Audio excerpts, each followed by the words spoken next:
Hey family, so I'm excited because a couple days ago I decided to start a new series. I'm always starting new series. And this one is called A Word a Day. It's a self-education journey that I desired to take everyone else on as well. And as I was mentioning in the last video, this is something that I could say probably started from my childhood, as my mother is a 30 plus year school teacher, and I grew up where when I was about 2 or 3 years old, everything in the house was labeled, and I learned how to read very early and always have had an affinity for words and learning, except for when I was super lazy when I was young and I didn't want to look up anything that that I had a question about. My mother would force me to look it up. So thanks, Mom, because now I appreciate it. So today is, today is day 2, I think 2 or 3. Well, I'm going to say today is day 2. Day 1 was compersion, which means the act of having great happiness and joy at the response of someone else having great happiness and joy. So being happy about somebody's happiness. And it was coined in the 70s by the polyamorous community. So today's word is pranayama. Pranayama. And the reason why I decided to do this as today's word, because I just finished doing my video for my daily self-care journey, documentation of that. So pranayama is the practice of breath control in yoga. In modern yoga, as exercise, it consists of synchronizing the breath with movements between asanas. I don't know what that is. Maybe that'll be a future word. But is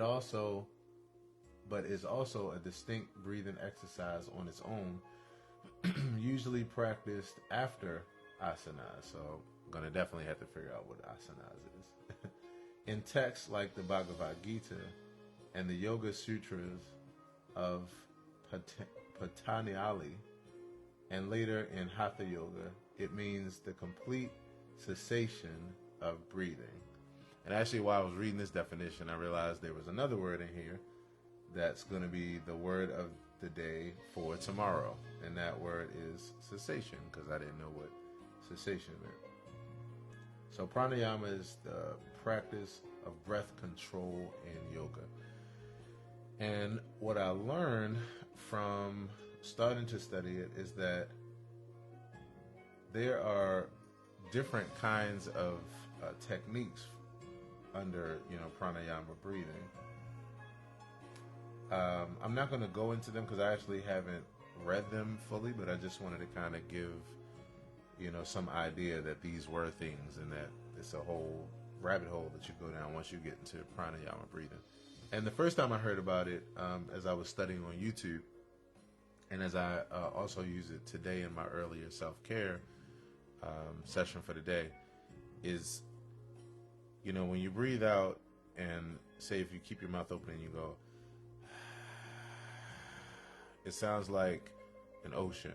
And that's one of the techniques, that you breathe in that way and you breathe out with that same sound. And there's, some benefits to that. And I was bringing it up because I think that when you meditate, it's good to use the words in and out when you meditate.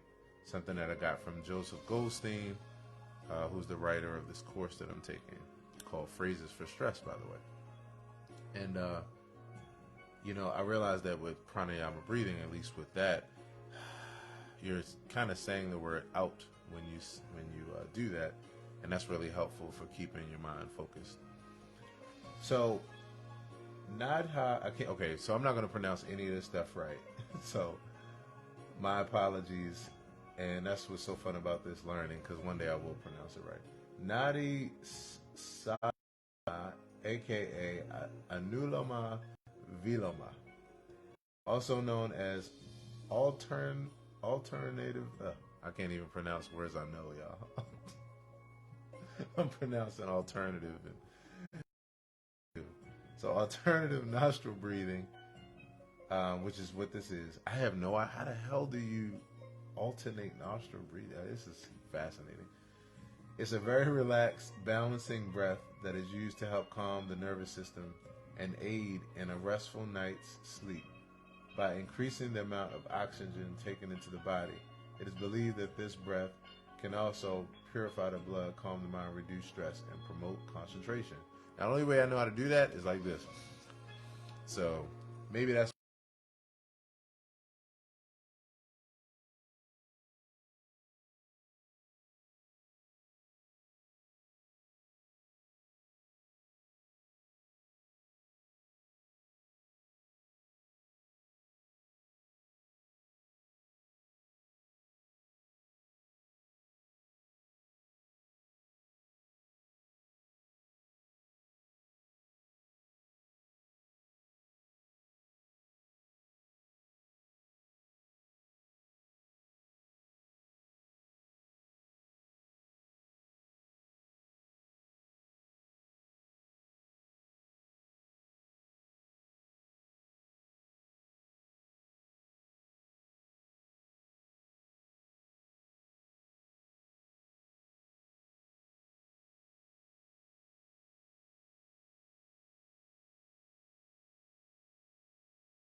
the final one of this article is Sitali Pranayama.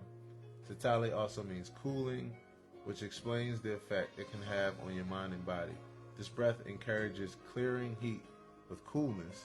It's especially helpful during summer and hot climates. Wow. So I'm going to save this article because obviously I have no idea how to breathe.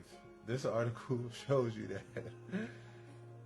Wow. Like, there's so many different ways that you can breathe. And I'm excited about using it because, focusing on breath does have a lot of healing benefits for calming your mind, reducing stress and anxiety, improving overall physical and mental health, bringing more air into your body. Oh, so I did an exercise the other day that I'll find it on YouTube again, and I'll put it into the comment section of this video. But I found a video the other day with a guy named Wim Hof, who was doing a breathing exercise with Joe Rogan, and it was like real heavy, like you breathe in real heavy, like you breathe in and out, and I mean, like, after some time, like, you're lightheaded and everything. It feels weird, but the crazy part is it's really good. And you get to a certain part where he tells you to stop, like, you let out the air and you stop breathing, and you literally hold that for like 2 or 3 minutes. And because of how much oxygen you put into your, not just your lungs, but like your cells in general, it allows you to hold your breath as long as is wild. But then you also feel a huge relief, a huge sense of like relief of anxiety and stress. It's pretty deep. So anyway, that's today's word, pranayama, and it's the practice of breath control in yoga. It's also another definition I came across that said something like, let me see if I can find it. It says something like, it has a meaning like the fire of, breath of fire. I think that's what it is.